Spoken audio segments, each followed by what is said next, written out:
It's been great. It's been an experience, something I wouldn't be used to. Having to do everything in one take and not being able to overdub or edit is very different, but I found it a really, really nice challenge and really fun. So I really enjoyed it. What about you? Yeah, it was cool. Very unusual and a little bit weird and semi-stressful, but like, yeah, very, very good.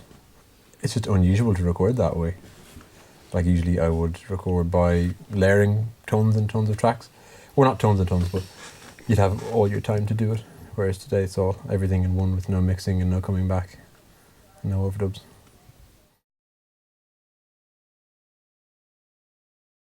Yeah, they're interesting. It's not a usual way to record, or a common way, so it's kind of quite challenging. It's yeah. It's nice to be given a big defining set of parameters and have to work within them to try and get something out of it, rather than just go in and play any old shit and then fix it later, or just play MIDI and spend hours fixing it, or adding swing or whatever. Yeah, it's cool. Yeah, I kind of found it enjoyable to have to work within these certain guidelines and rules. Like, well, I don't know, maybe it was annoying for other people. I don't have to bring instruments, so I could just kind of show up. But if people are like attached to maybe drum kits or want to bring certain bits of equipment, maybe that's annoying, but it's okay. But I really enjoyed it, and it was kind of fun watching even the guys this morning set up and realise, no, we actually can't do that. We're used to doing that. Oh, quick, think of something else, you know. So it's kind of interesting and enjoyable to be involved in, I thought.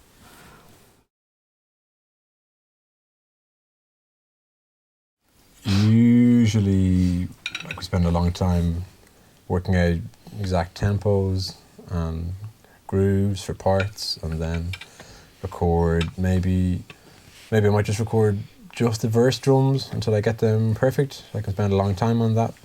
Maybe I'll loop it myself, or maybe I'll put it all together, programming it. And then once I get that right, then I might move on to the bridge or the chorus. It depends. I think only once I've managed to record a drum take the whole way through. So usually I have to stitch it together like Frankenstein.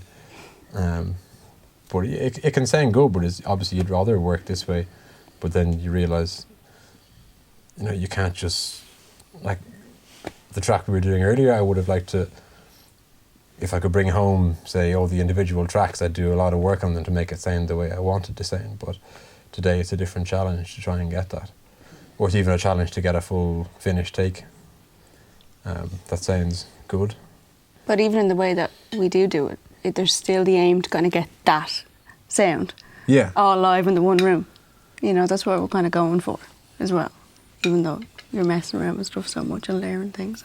Sure. Still trying to get that. Well, it's funny, like a lot of the stuff that certainly Jen does, a lot of the music, it's kind of very much influenced by like a lot of older soul music, which is like this kind of stuff. A lot of it recorded in the one room, but certainly the band live. Maybe only minimal overdubs, if any, maybe. It kind of depends. So a lot of the time I'm going for an old school sound, but I'm doing it by layering and adding, you know, track upon track upon track. But this is actually doing it that way, and it's actually hard. Yeah, it's hard, all right, yeah. Well, the song Easy to Forget was written for the Lofidogma project. And it was, I guess it's about relationships and arguments and all the questions that go through your head during and after a bad argument, and what you think if it's going to be the end of the relationship, or it's basically all the emotions and everything that goes through your head right in the moment of being really angry and really sad. So that's what the song's about. Bit of a classic soul, kind of a love pissed off song, you know. That's what we were going for.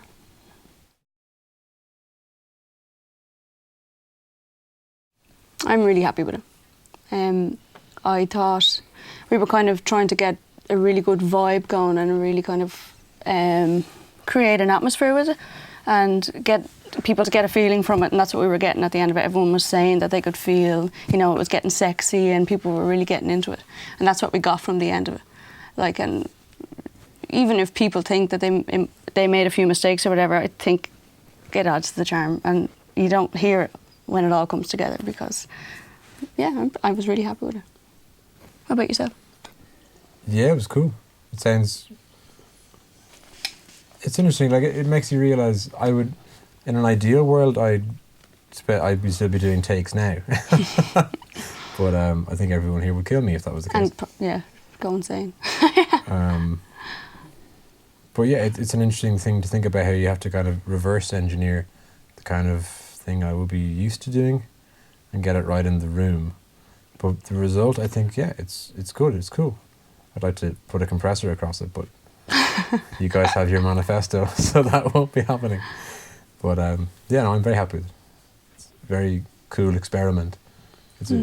I see this whole thing as an experiment, really, because most people never get to do this. So it's a chance to just kind of stick your head into a whole different philosophy and perspective, and it's quite interesting as an experiment. Yeah, I've certainly learned a lot. Yeah, me too. It's been a really great opportunity and a really great experience. Even just like as a singer, it really keeps you on your toes. You know, you have to really, really, really be on the ball, and even down to like messing up grammar or forgetting words or whatever, you can't. So you're like really, really alert and really kind of high pressure and stress, but I really enjoyed it from that perspective. Really cool.